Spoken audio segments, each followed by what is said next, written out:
Não há diferença entre ficção e realidade e ficção e verdade.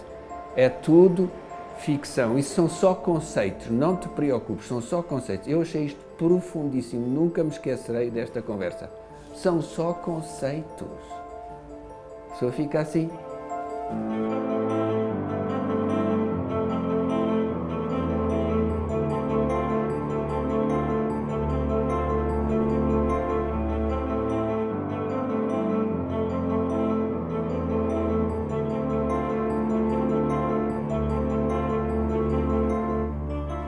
Eu estou num trabalho que tem muito a ver com a visão oriental do mundo, porque no Ocidente a gente acha que isto é a realidade e é o que é e não há que discutir. No Oriente eles têm a ideia que isto é uma ilusão, que isto é um sonho, que existe a reencarnação, que isto é uma escola para a gente aprender de vida em vida, que me faz para mim muito sentido, porque realmente quando a gente começa a ficar sábio, morre. Portanto, dá a ideia que é uma escola um bocadinho mal feita, não é? Porque a gente devia ter muito mais anos para aplicar a sabedoria. E, portanto, o que eu sinto agora é praticar mais, e estou a fazer mais meditação, que era uma coisa que eu nunca fiz muito, nunca fui grande meditador, sempre fui por outros caminhos espirituais, para perceber os interstícios da realidade. Por onde é que esta coisa se descose? Qual é aquele ângulo que a gente percebe? Isto aqui é um déjà vu, isto aqui é uma sincronicidade, isto aqui está a ver coincidências demais. As peças às vezes quando começam a gente nem sabe o que está a fazer. Vai fazendo e tal e não sei o quê. Depois é que vai percebendo toda a dimensão daquilo que fez.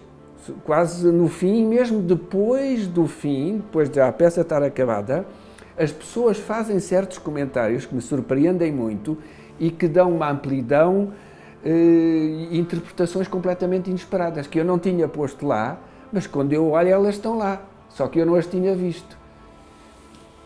Esta, por exemplo,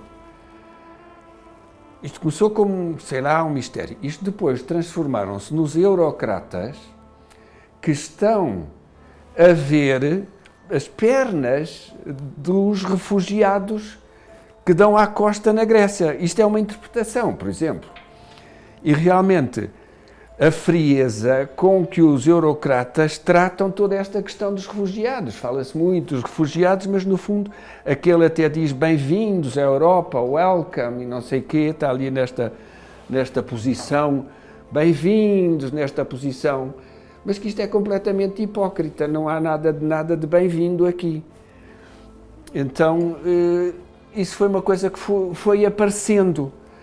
E, por exemplo, a peça já estava acabada. Eu digo que isto é em Bruxelas, ou às portas do Senado em Roma, porque Bruxelas, de certo modo, é a nova Roma, o novo centro do Império, digamos, europeu, da fortaleza europeia.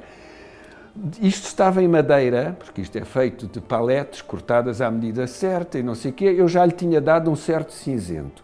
Mas agora dei-lhe muito mais cinzento, há poucos dias, portanto as peças estão sempre a evoluir e eu, como as vejo, por exemplo, aqui, por exemplo, há um olho aqui e uma boca, que já lá estavam. E, portanto, quando eu gosto de questionar a realidade, é justamente que as pessoas vejam, mas aqui há qualquer coisa, ou verem isto não como miniaturas, mas como pessoas. Eu não distingo realmente muito, deve ser uma parte infantil minha, que continuo a brincar até mais tarde, porque eu continuo a ver estes seres como verdadeiros, como reais, esta sobretudo. Esta é das mais reais. Esta é a que eu sinto mais a presença, que tem a vontade própria. E se calhar a personagem mais importante de tudo isto é esta, mais que eu, que sou um personagem no meio deste cenário.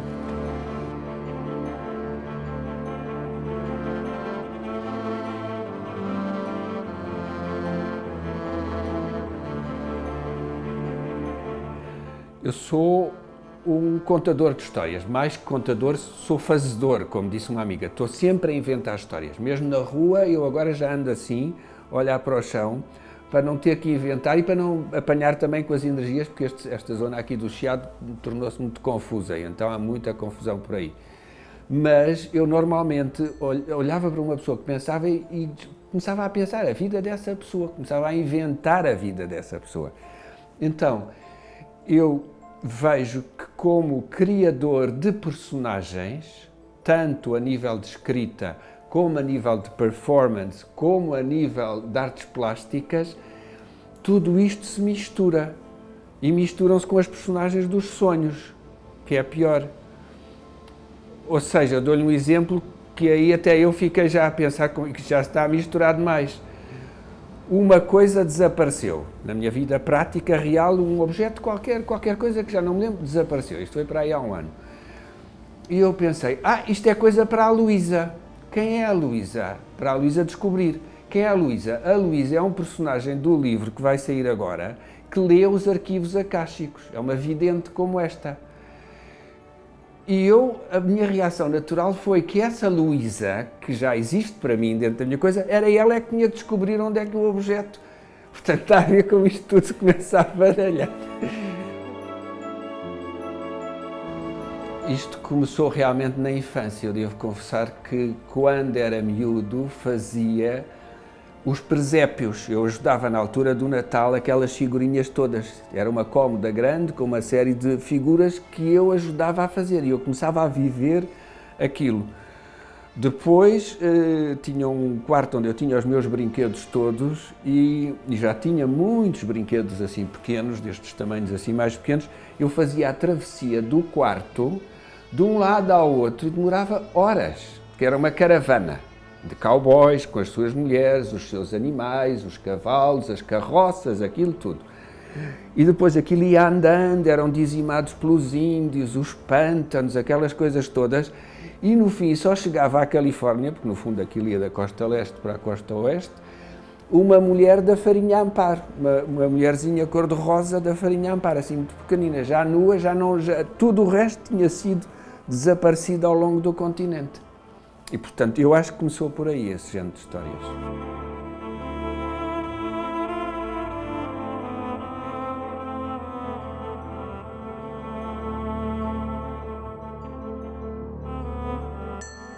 Quando trabalhava nas Nações Unidas, na Unesco, Conselho da Europa, eu era considerado um bom fazedor de consensos, porque sinto aquilo que os vários países ou as várias pessoas pensam e apresento-lhes uma fórmula que agrada a todos. Depois percebi que realmente aquele trabalho, não digo que não leva a lado nenhum, mas pronto, é avançar 1 centímetro por ano. Mas continuei a sentir essa responsabilidade que vem com o que eu escrevo. Este livro, então, no fundo é quase um testamento. Já o primeiro era um testamento, mas este agora é um testamento maior. E, portanto, é uma coisa, um contributo que eu dou à sociedade, tanto a nível artístico como a nível literário, ou a nível de performance, que eu também faço, quer dizer, há sempre esse contributo, eu acho.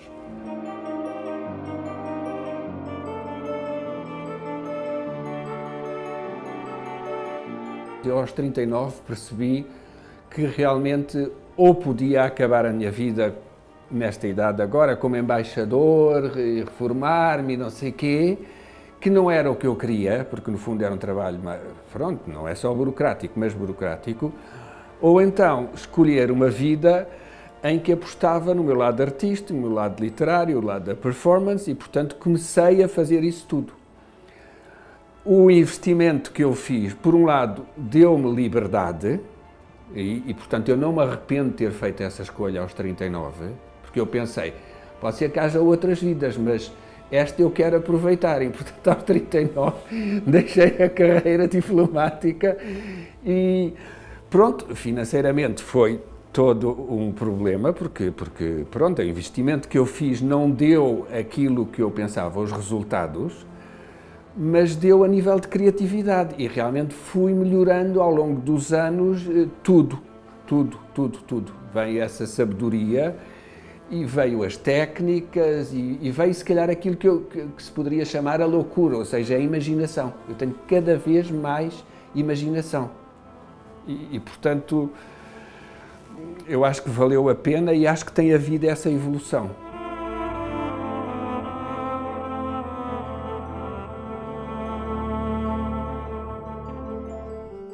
Se eu escolhesse 3 obras daqui, seria O Prazer da Leitura, seria Esta Mulher Biónica e seria aquele quadro do Shiva Buda.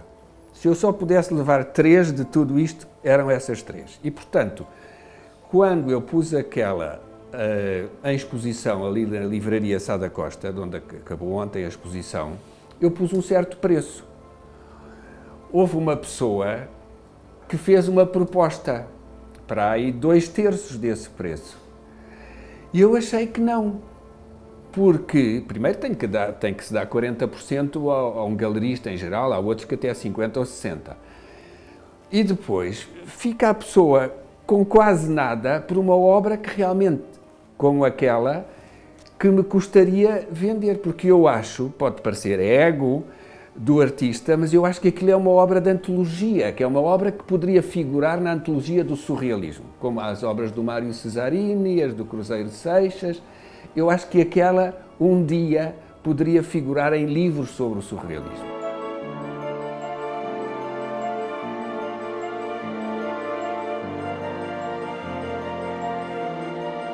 Vou-lhe fazer uma confissão que nenhum artista fará, porque eles ficariam envergonhados de dizer a verdade. Portanto, primeiro há o descobri-la. Como a maioria destas peças são descobertas e depois trabalhadas, portanto há que descobri-la. Depois eu começo a ver as potencialidades dela, tanto na madeira como aqui, vejo as potencialidades, começo a sentir se há algum personagem que quer vir à vida, quer ser dotado de uma funcionalidade, de uma missão. E depois começo a ensaiar várias possibilidades. Esta já não é a primeira versão. Eu tinha feito uma primeira versão, que está de resto fotografada, que tinha aqui uma coisa, assim, um feixe de madeira, assim, que lhe dava uma espécie, sei lá de quê, não sei, de joia, de coroa, mas uma coisa de camponesa, achavam que era camponesa nessa altura. Assim, depois tinha um lenço assim, que fazia de cabelos, e não tinha estas coisas de madeira. Isto foi um amigo meu, porque eu já tinha isto. O misterioso é que eu tinha isto há imenso tempo, e até se vê a cola aqui, como uma peça isolada, esta com esta. Faziam assim duas serpentes entrelaçadas ou qualquer coisa. Mas isto por alguma razão descolava sempre, que é um problema que eu tenho em geral com as minhas obras, descolam às vezes. Isto é outra confissão. E então, por alguma razão, elas estavam, em vez de estar expostas como uma obra, estavam ali, à espera da sua próxima coisa. E foi ele que sugeriu: porquê é que não pões estes aqui? Se achas que isto está incompleto, que ela ainda não está terminada, porquê é que não lhe pões? E realmente eu pus e disse: pronto, agora é que a obra está terminada. Portanto, tem muitas fases. Tudo isto tem fases e fases e fases, e às vezes leva anos a terminar uma obra.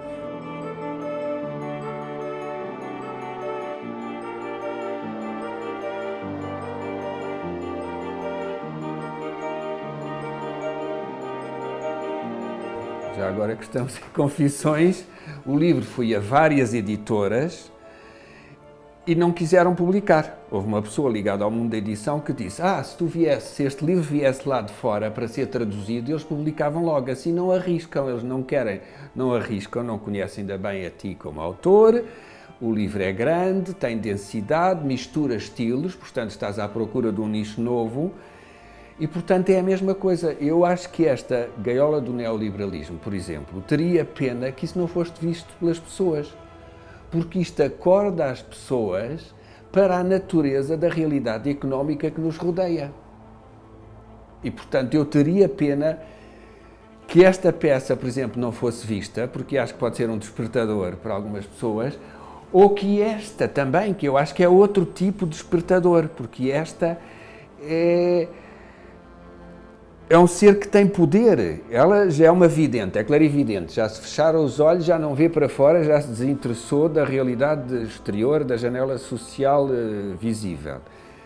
É uma pessoa que prediz o futuro, que muda as páginas com estes braços que ela tem, muda as páginas da história. Ela faz passar de um capítulo para outro. Estamos aqui nesta conversa, ela de repente pode fazer passar-nos para outro tema. E, portanto, esta seria importante ser vista.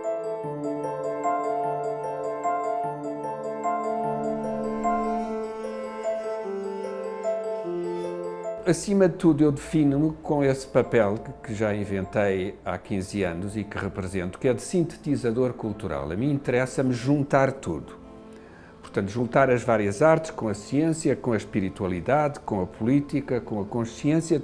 Para mim, juntar tudo é o que me interessa.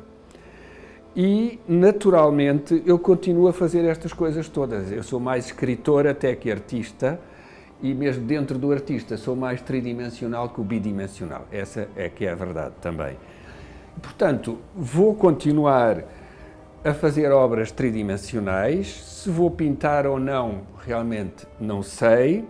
As performances, é como você dizia, mesmo com a idade a pessoa vai evoluindo. É que eu trabalhei com um mestre que morreu aos 106 anos, um japonês, Kazuo Ono, que assistia ao espetáculo de despedida dele dos palcos, que foi em Yokohama, aos 90 anos. Ele dançou em palco aos 90 anos. Isto é difícil de imaginar. Estava a sala toda, não se ouvia um barulho, ninguém se estava tudo assim a vê-lo. E, portanto, esse homem deu-me um exemplo. Eu estudei com ele, tanto em Berlim como em Yokohama, que é onde ele vivia, ao pé de Tóquio, e mostrou-me que o facto da pessoa envelhecer, porque na tradição ocidental do balé clássico tem que ser esbelto, é tudo movimentos assim. No japonês é tudo. Por exemplo, fazer estas 4 emoções, porque eu fiz 4 seguidas, 1, 2, 3, 4, é uma arte que se chama Buto, em que a pessoa aprende a esticar as emoções. Eu fiz isto quase a frio. Portanto, nem pensava fazê-lo, mas aprendi com ele o que é a pessoa estudar e prolongar as emoções, até como forma espiritual de não as termos. Eu às vezes uso estas caras para desfazer coisas que se passaram comigo.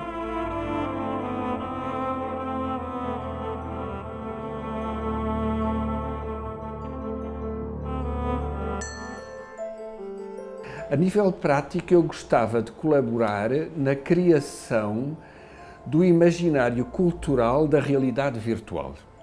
Porque é o que se está agora a preparar neste século XXI, é a realidade virtual e imersiva, que vai tomar conta disto tudo, estes óculosinhos do Pokémon. Isto é um princípio, é uma sementezinha do que vem aí, que é muito mais, que as pessoas vão passar a jogar e corremos o risco de se passarem de armas e bagagens para a realidade virtual. As pessoas que se aborrecem com esta coisa, com as doenças, elas até se calhar depois podem fazer download do cérebro e desinteressam-se do corpo físico, mas pronto. Portanto, eu gostaria de colaborar em fazermos o novo imaginário cultural. Porque dentro da realidade virtual, por exemplo, não é como aqui, que a gente vê assim.